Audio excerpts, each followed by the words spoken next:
channel. Here is a place that we'll be able to advocate for disability inclusion and make the world just a little bit brighter. My name is Janelle. Today I am wearing a faded gray shirt, and my background is my room. My dog is kind of in the corner. He might pop up at some moment, but we'll see. Today I want to get into the topic about disability inclusion. What's the difference between equality, equity, and inclusion? So, I found this really cool picture that I think just illustrates it really well. So you can see in the picture that equality is when everybody gets the same treatment. You see the people watching a sports game. It looks like soccer or football, and everybody has the same treatment. The tall guy has a box, the girl has a box, and the person in a wheelchair has a box. And of course, as you can see, the guy with the box all the way to the left doesn't really seem like he needs it, but he has one because everybody's being treated equal. The girl has a box as well, and she can finally barely see over the fence. And the person, I can't tell if that's a guy or a girl, but the person in the wheelchair obviously cannot use the box, so they are still stuck with not being able to watch the game. But it's equality, so everybody is being treated equally. And then we have equity. You see equity where everybody is getting, I guess, what they need. So the guy all the way to the left does not need a box, so he doesn't have one. The girl, as you can see, has a better view now with two boxes in the middle. And the person all the way to the right has a ramp so that he or she can roll up and view the game. That's what equity is. It's giving everybody what they need. And then the last picture we have is inclusion. Inclusion is the systemic barrier being removed completely. So there is no fence. We don't have to worry about who needs a box, who needs a ramp, or anything like that. Systemically, it's just completely accessible to everybody. And this is the goal of this channel, to bring awareness about disability inclusion. And hopefully, as people join along and learn, we'll be able to break down systemic barriers for inclusion. Now, let's talk about inclusion in some ways in our world today. I'll specifically start about how you can be inclusive to those with disabilities in the classroom. If you're a teacher, a way to be inclusive of your students is to make sure that any of the activities that you have planned for the lesson, or if there's like a video that everybody's watching, to make sure that it's accessible to everyone. So that means closed captioning as an option for those that are deaf or hard of hearing, or might have an auditory processing disorder and could really benefit from the use of captions. That means if it comes to note taking, not everybody is able to sit and take notes at the speed that you want, so you can say, okay, hurry up, next slide. It includes having adapted notes available for everybody, not just, making a copy for however many students that you think need it. Maybe it's in their individualized education plan, but making it accessible for everybody. Because honestly, even if a student doesn't need an adaptive, hello dude, thank you. Even if a student doesn't need adaptive note taking, they might that day. Maybe they've had a really hard day. Maybe their brain is just fried, and it's easier for them to keep up if they're just filling in a line or two instead of trying to copy down a whole bunch of words that they might not know because they're learning the material. Another way to be inclusive in schools is to advocate for an accessible playground. For young kids, their prime time, the thing they think about most when they look back on their elementary school age is getting to play at recess, getting to do all the fun things, to climb, to jump, to slide, to swing, all the different things. But sadly, most of the time, it's not accessible to everybody. There are a lot of adaptive playgrounds that are out there in the world, but it's not seen as the thing to just automatically build an adaptive playground.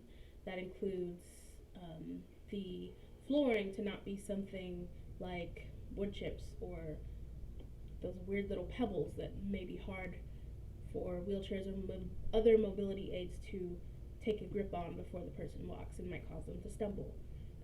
That Sorry, my dog is now on my bed and I don't know what he's doing, but we're just gonna let it be. That includes having swing sets that have I'm not sure what the name of the chairs are, but there are swing sets that you can sit in that have a whole back to them, as well as something to pull over your head and buckle in. That way, if the person has low muscle tone, they don't have to worry about falling off on the typical swings that are just kind of that seat. That includes maybe slides that are accessible. That includes the area, not just like the playground, the gym, not just having stairs. That includes it having ramps so that everybody can walk up or roll up or scoot up or whatever the case may be. Now I'm going to talk about work. There are so many ways for you to be inclusive with work, to include those with disabilities in your job, in employment, in the work setting, an office, different things like that. One way is making sure that any information that is provided verbally is also provided in written notes as well.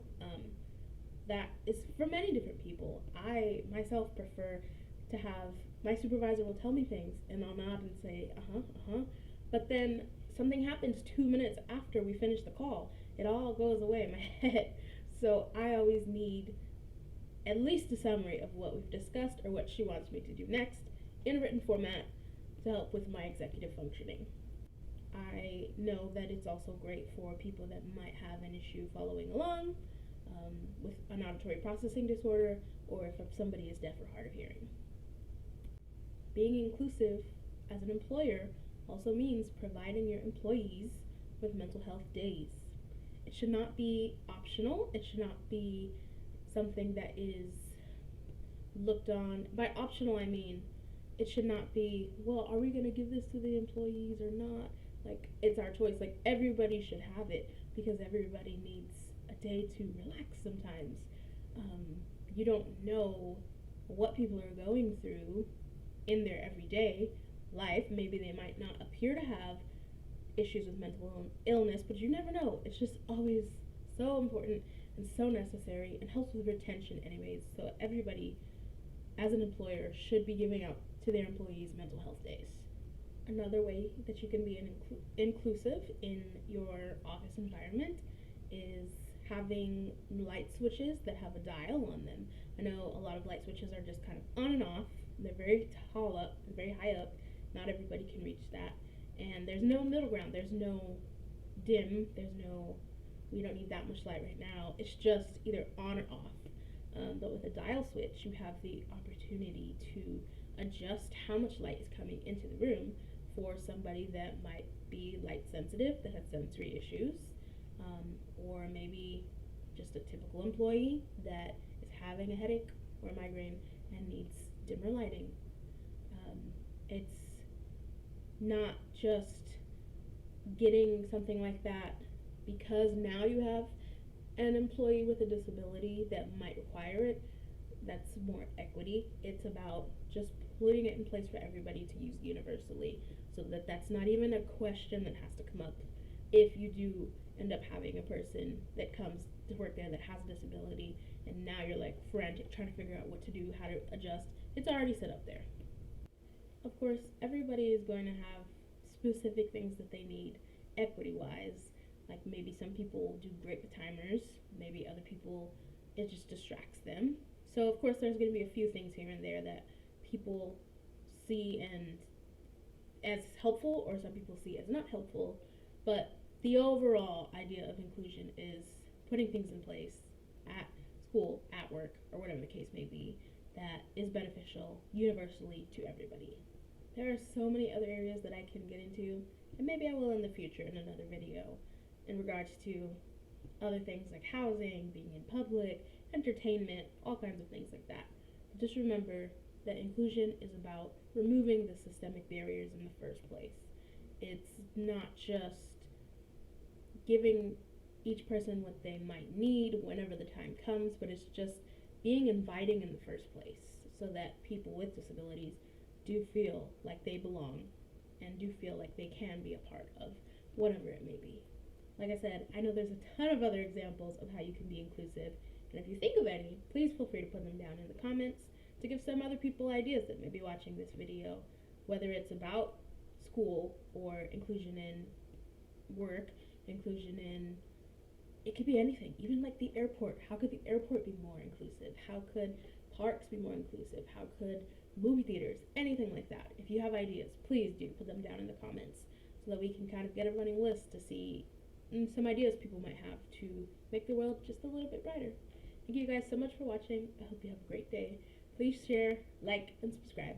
Love you. Bye. Shine bright.